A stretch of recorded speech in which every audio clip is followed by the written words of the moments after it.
And welcome back, everyone, to part 4 of What If Yugi Moto Was Lead of Yu-Gi-Oh! GX Generation Next! Game on, get your game on. Come on, you better play your cards right. Sorry. It's catchy. What can I do? But we move into the second season of Yu-Gi-Oh! GX. And when I looked over every duel that went on in that series, that second season, it became very apparent about one thing, or something became very apparent, and that is, this is a one-and-done season for this series.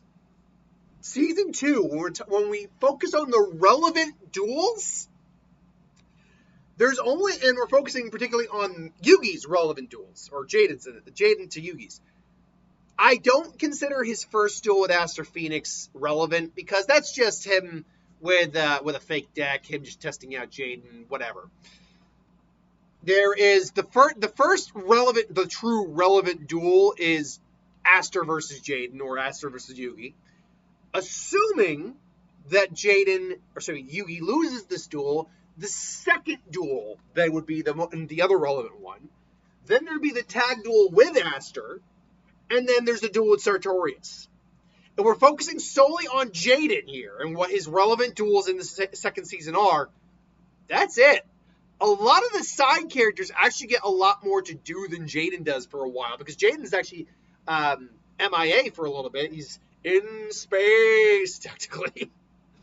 Regardless, let's just start it out right here. Yugi and Aster would have their duel.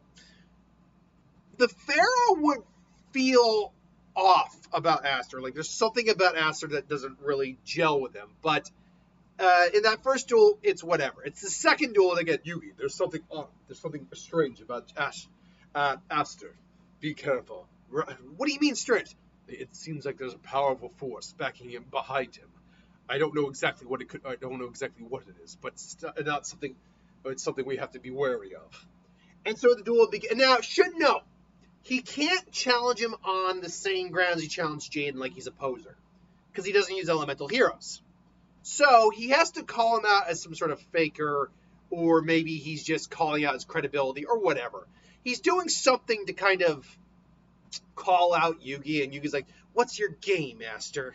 And it's like, and then they, square off. It's time to duel. And so the duel begins. Now, in Yugi's hand, the first duel. The first turn is actually Aster summoning elemental hero Clayman in the defense mode. Yugi would draw. His opening hand consists of Marshmallow, Apple Magician Girl, updated the deck, by the way, because it's the new season. Figured he'd have to update it. Stronghold, the Moving Fortress, Black Magician. That can't be right. What was the other card you had here? Was it Black Magician? It can't be Black Magician. No, Blockman. I was like wondering, what the hell am I writing here? Blockman, Gold Gadget, and Lord Gaia the Fierce Knight. Now, if you're not aware what Lord Gaia the Fierce Knight is, essentially it works like a Cyber Dragon. If your opponent has a creature on the field and you don't, you can special summon it. It still has Gaia's stats, but it has one other special ability attached to it, where every time your opponent special summons a monster, it gains an extra 700 attack. And so he special summons Lord Gaia, the Fierce Knight. And he summons Gold Gadget, which unfortunately doesn't let him do anything the turn it's summoned, but once it dies, you're allowed to special summon a gadget from your deck. It does have an effect that when it comes out, it doesn't do anything when it comes out. In this case, because he doesn't have anything in his hand. He sets Stronghold, and he goes into attack. He attacks the Clayman with Lord Gaia. He attacks with the Gold Gadget for 1,700, and he ends his turn.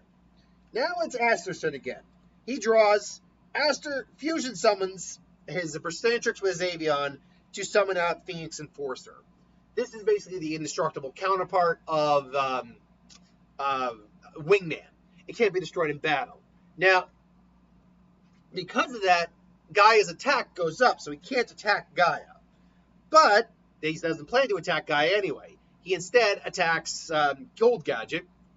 Yugi can't do anything about that. Yugi takes 400 damage. Should note that Yugi right now is at 36, and Aster is at 23. Not doing the hottest, but whatever. But this allows Yugi to then bring out his, which gadget did I go with here? I think I went with Red Gadget here. Red Gadget, which puts Yellow Gadget in his hand. And so he draws. His next draw, and by the way, I did not plan this, just how it came out. It's it's Dark Magician. He summons Apple Magician Girl in attack mode. Aster probably doesn't know what this card actually does, mind you. So, and he ends his turn. Aster then attacks Phoenix Enforcer, does an extra 200 damage. Aster then summons out Shiny Phoenix Enforcer with a power of 4,000. When it's all said and done with all the elemental heroes in his graveyard. And he goes to attack Apple Magician Girl. Though, he's also not, to be fair, he's smart enough to know that there might be a trap, but with being immune to battle destruction, he still goes in for the attack. It'd be stupid not to do that. However, Apple Magician's effect activates that. When it's attacked, you can special summon a level 7 or higher, I believe it's level 5 or higher Magician or Spellcaster monster from your hand to the battlefield, and then switch the attack to that. And then half the attacking monster's attack. So Dark Magician comes out, has the attack. Dark Magician then does damage to Phoenix Enforcer, and Aster loses another 500 attack. Aster, meanwhile, is like, this guy just keeps having an answer to everything. Be careful, Yugi. I sense something going on behind this. Something coming from his deck. He sets D time and ends his turn. That said, however, it now becomes irrelevant because the next card he drew was Magic Cylinder. Sorry, was... Boop, boop, boop, boop. Oh, where's my magic? Did I not... I thought I put Magic Cylinder, an image of Magic Cylinder here. Did I not put a Magic Cylinder image here? Oh, dear. I did not do that. I had meant to, and I did not. Oh, well. But he draws Magic Cylinder. And again, this was totally at random with the deck list I had. So he drew Magic Cylinder. He sets it, switches his monsters to defense mode because even though leaving him in attack mode would, leave him open, he's got to make it look like he's on the defensive. Aster attacks, and he loses $4,000 from his remaining 1,700. So Aster loses, and he is shocked. What? No, and Sartorius like, Destiny said Aster was the one who was going to win. It seems the power of the legendary power of the Pharaoh is truly great indeed. To be able to defy destiny and fate itself.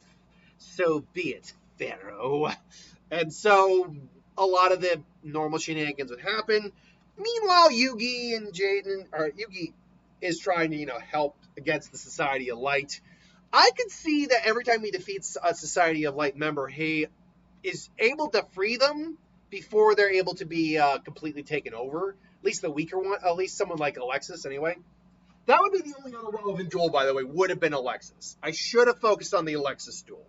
I didn't, sadly. I actually forgot about that, if I'm going to be honest. But, yeah, because the Pharaoh does have power, granted, it's not fully realized while he's with Yugi. It's after the fact, going back to the past, learning his name, all that his powers kind of become a little bit more prominent. What's the best way to put it? I still think he can use his shadow magic to do some level of releasing. To do some level of releasing them from their power. From the hold Sartorius has. Honestly, while I think this is a relevant duel, I actually chose to more or less skip it. Because it really is more just a test to see if they can work together more than anything else. And Yugi can work with Aster. It's if Aster can work with Yugi. So ultimately, yeah, I don't see it really.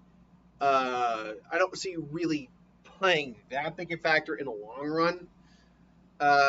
So that really just brings us to Sartorius versus Jade. Now, don't get me wrong. You'll still get Hassleberry coming in. You're still going to get Sai getting promoted. I think Yugi doesn't really care that much about being promoted, really. Yeah, he's there to do well, but honestly, his grades are fine. He's probably stays a raw, just like Chaz's grades were actually pretty much fine. He just stays a raw, a Cypher Red simply because, he likes he wants to be around his friends more than anything else. So that's my thoughts. But Sartorius versus Jaden, that match began with, I believe, Sartorius going first, if I'm not mistaken. Yeah, so no, it began with Jaden going first. So Yugi would go. He draws Sentry Soldier of Stone, Silent Swordsman level 5, Witch of the Black Forest, Polymerization, Graceful Charity, Gandora, and so he plays Graceful, draws. Sorry, he didn't have Apple Magician Girl. I apologize. He had Sentry Soldier of Stone, Silent Swordsman level 5, Witch of the Black Forest, Poly, Graceful, and Gandora. He plays Graceful and gets Apple Magician Girl, Silent Swordsman, and Dark Magician. So he summons Apple Magician Girl. I could see him setting Poly as kind of a ruse just in case, but he could ultimately get Buster Blader if he needed it for a fusion. Then it's Sartorius' turn. He summons the Chariot, which, when activated, it hits the point where if it destroys a monster, it special summons it. He attacks Apple. Apple's effect happens. He attacks into Dark Magician. And so, yeah, it doesn't look good for Sartorius. He is allowed to summon a Arcana Force monster, but it's kind of irrelevant which one he summons. Yugi would draw. He would summon, draws. What the heck? God. He would draw. He draws. Actually, it was kind of irrelevant at that point. I believe he drew Sangan.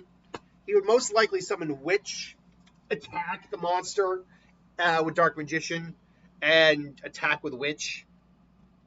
Even if Sartorius was able to have a monster or a card out there to help to some degree, Yugi at that point is 2 ahead on life points to really be able to do much, for him to really do much. Plus, he's still got many different monsters in his deck.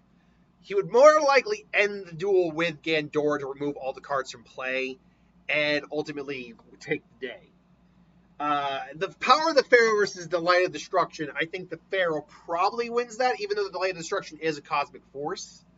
And so, ultimately, even though this is a short video, Yugi would end up winning the day. He has yet to meet an opponent who can truly put him down. That would lead us, though, into Season 3, where we get into a lot more high-stakes duels. You get Felonious Viper. You get him meeting Jesse Anderson, which I think would be a fun one. That one I'll definitely probably make the main one. But there's also then going into the actual spirit world, or the duel monsters. It's a very weird season 3. I'm going to be honest, I'm not a big fan of Season 3. It just goes way too weird, I think, in terms of what they were kind of doing. But I digress. That is the end of part 4. Thanks for watching. Hope you enjoyed. I got 2 other extra videos I'm going to do today, but I'm going to do them a little later. I got to go out and run an errand or 2. And I'll catch you guys for the next one. Later.